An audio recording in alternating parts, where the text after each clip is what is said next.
One of the important ways of evoking awareness is us sharing our intuition, our observation, and maybe an input that we have.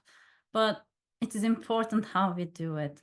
So, not a great way of doing it is just sharing it and assuming that that is the truth, and then moving forward, asking questions with it. It might be such as, I sense there was a sadness when you shared this. What makes you sad?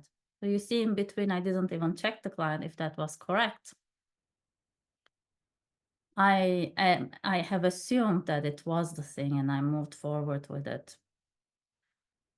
It might also be that we are attuned to our senses and we are practiced to share our intuition and input, but what we share has to have a service to client's agenda, client's goal. May I share something here? My mother and father also had a fight. So that kind of sharing is not serving the client. Even though I ask, what do you think of this?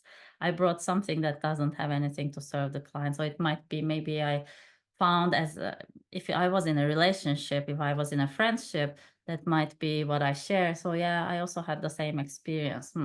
So there is no support when I share my own experience from that perspective with the client. So that would also not be a good behavior.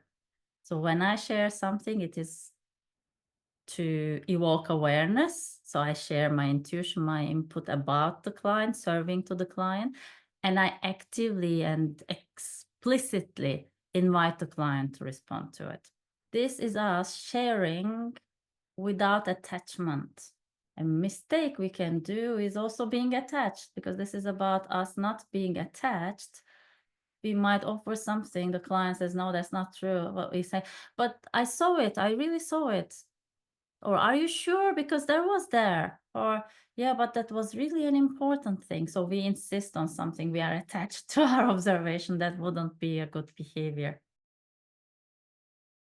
A way to do this is I share my observation, my intuition, and I explicitly, openly ask the client to respond.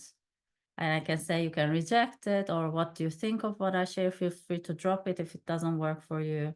So I'm sensing there's something else when you said it. What do you think of this?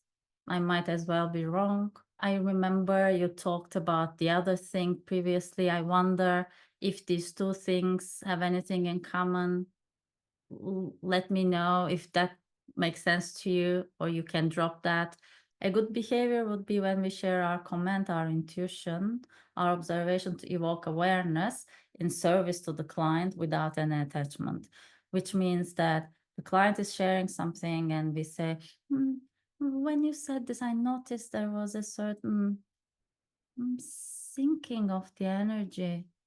I might be wrong here, but what do you think of that observation?" They might say, no, that's not true. That's okay. All right. So, where were we? We can continue moving forward because I'm not attached. Right.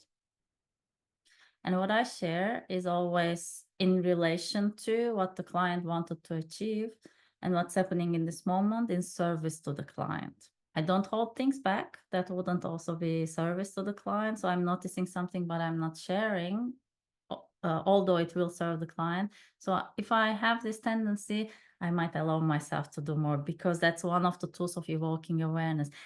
If what I sense, what I observe has something, the client can say yes or no, because we explicitly ask the client. And if they say yes and it has a meaning, so that might be like a puzzle piece that they were missing because they don't see themselves or they don't sense themselves as an outsider would sense. So that's important to practice sharing it. And it's one of our tools as coaches to evoke awareness.